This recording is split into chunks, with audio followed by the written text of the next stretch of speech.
O presidente do Senado, Davi Alcolumbre, confirmou que os parlamentares vão votar amanhã os vetos ao projeto do licenciamento ambiental. O governo tenta evitar o enfraquecimento da legislação às vésperas da COP30, que vai acontecer no mês que vem no Pará. Então, quem chega no Conexão para fazer uma análise é o professor da FGV de Direito Rio e da Escola de Economia da FGV em São Paulo, onde lidera pesquisas sobre projetos de clima e transição verde, o Daniel Vargas. Daniel, boa tarde, seja muito bem-vindo. O que está em jogo, hein?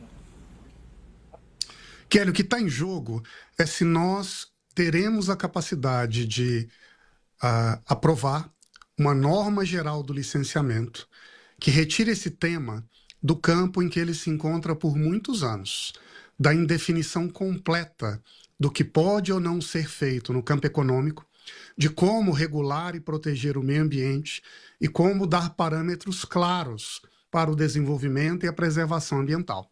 Porque a verdade, Kelly, é que por muito tempo se formou um consenso no Brasil de que a estrutura de licenciamento que existia no país, ela não era suficiente. E alguns exemplos sinalizavam isso de maneira muito clara. Por um lado, um tempo gigantesco para licenciar qualquer grande obra. De outro lado, as obras que acabam sempre parando na justiça, virando uma guerra de liminares.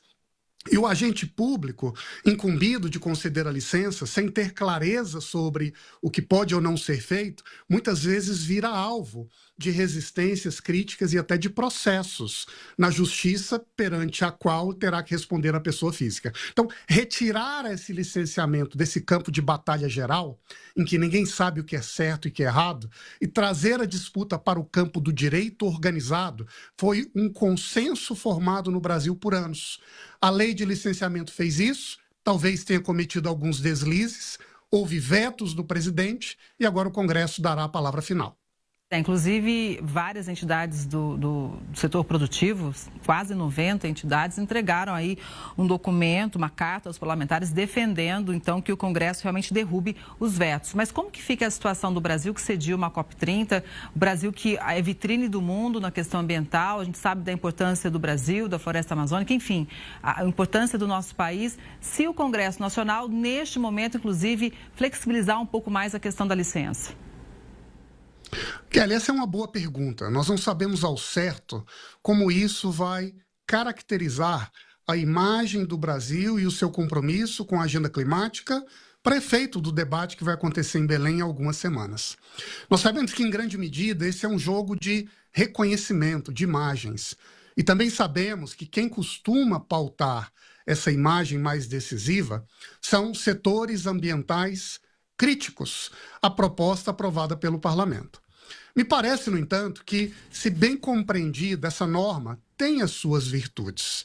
Se teremos a capacidade de apresentá-las ao mundo para dizer como estamos, ao fazer isso, aumentando pena para eventuais desrespeitos ao sistema de licenciamento, alocando recursos para uma fiscalização mais firme, em vez de conceder uma licença depois de anos de estudo e nunca mais visitar o empreendimento para ver se está cumprindo com as exigências legais.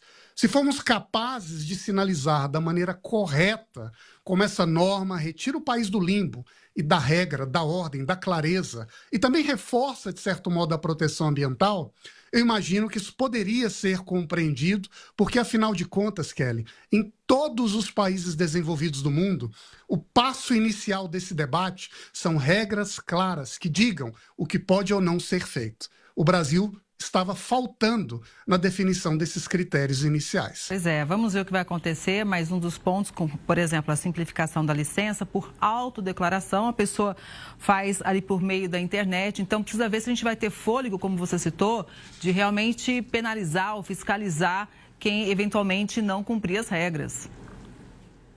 Sem dúvida, Kelly, esse é um dos temas mais sensíveis, mais polêmicos, e me parece que o sucesso dessa norma, independente dos vetos, dependerá em grande medida de nós equiparmos os órgãos ambientais para cumprirem o seu papel.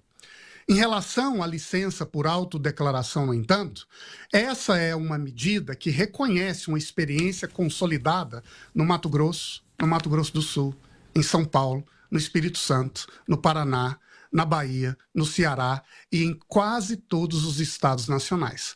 Não foi uma inovação do Congresso Nacional, foi a formalização de uma prática experimentada e amadurecida, cada um ao seu modo, em diferentes estados da federação.